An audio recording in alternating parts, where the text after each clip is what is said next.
टूटते तारे, लौटते दिल। अध्याय 1। जब हम चमकते थे। ली वे एक युवा महत्वाकांक्षी आर्किटेक्ट जो यान से प्यार कर बैठा, जो दिल की नर्म और किताबों में खोई रहने वाली लड़की थी। दोनों ने जल्द ही शादी कर ली। यकीन था कि प्यार सब मुश्किलों को हरा देगा। छोटे से फ्लैट में बैठकर उन्होंने दुनिया घूमने के सपने देखे। उनका प्यार उस वक्त आसमान के सबसे चमकते तारे जैसा था। अध्याय 2। बदलते रास्ते।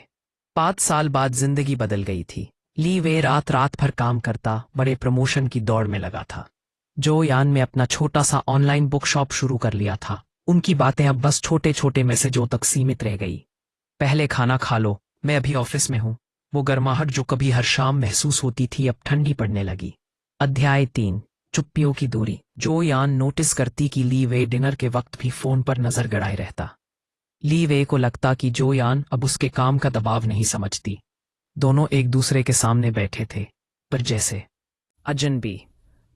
उन्हें एहसास नहीं था कि दोनों को अब भी उसी पुराने साथी की याद आती थी। अध्याय 4।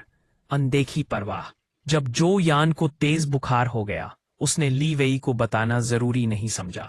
उसी रात ली वेई ने क्लाइंट के साथ डिनर कैंसिल कर दवा लेकर घर लौट आया, पर पाया कि वो पहले ही सो चुकी थी। दोनों अब भी एक दूसरे की परवाह करते थे, पर यह परवाह काम की भागदौड़ और थकान के नीचे दब गई थी। अध्याय 5। गलतफहमी।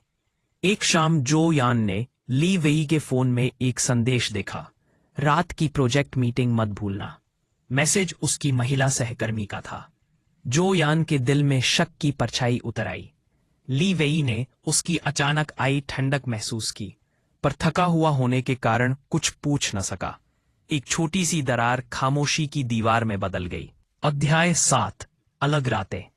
तेज बहस के बाद ली वेई स्टडी रूम में सो गया। जो यान बेडरूम में चुपचाप रोती रही। उसे याद आया जब ली वेई ने उसकी पढ़ाई के दिनों में पूरी रात जगकर उसे डाढ़स बंधाया था। अब बस एक दीवार के बीच दोनों जागते रहे, एक पॉइंट पहले से ज्यादा अकेले महसूस करते हुए। अध्याय 7। मोड़। ली वेई के साइट पर अचानक हादसा हुआ। गिरती बीम से उसका हाथ घायल हो गया। खबर सुनते ही जोयान भागकर अस्पताल पहुंची।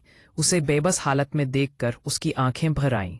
ली वेई ने उसकी चिंता देखकर महसूस किया कि उसने कितना कुछ अनदेखा कर दिया था।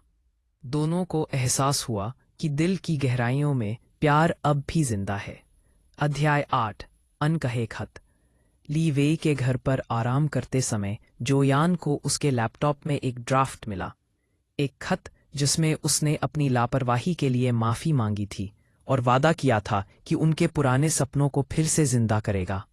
उसी वक्त ली वेई को उसकी डायरी में मिला कि वो उसके कामयाब होने पर कितना गर्व महसूस करती थी और उनकी पुरानी सैरों को कितना याद करती थी। पहली बार दोनों ने एक दूसरे के दिल की आवाज सुनी। अध्याय 9।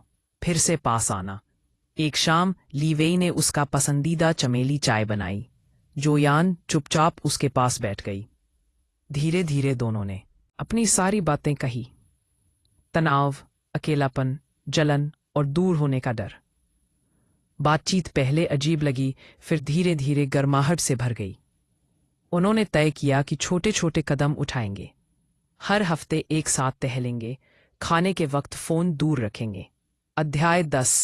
फिर जगमगाए तारे। कुछ महीनों बाद घर में फिर से हंसी की गूंज थी।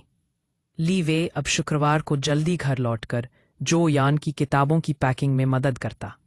जो यान कई बार उसके ऑफिस पहुंचकर उसके लिए घर का बना खाना लाती। उनका प्यार अब उतना चमकदार नहीं जितना जवानी में था, पर पहले से गहरा और स्थिर था, जैसे तूफानी रात के बाद आसमान में लौटते सितारे।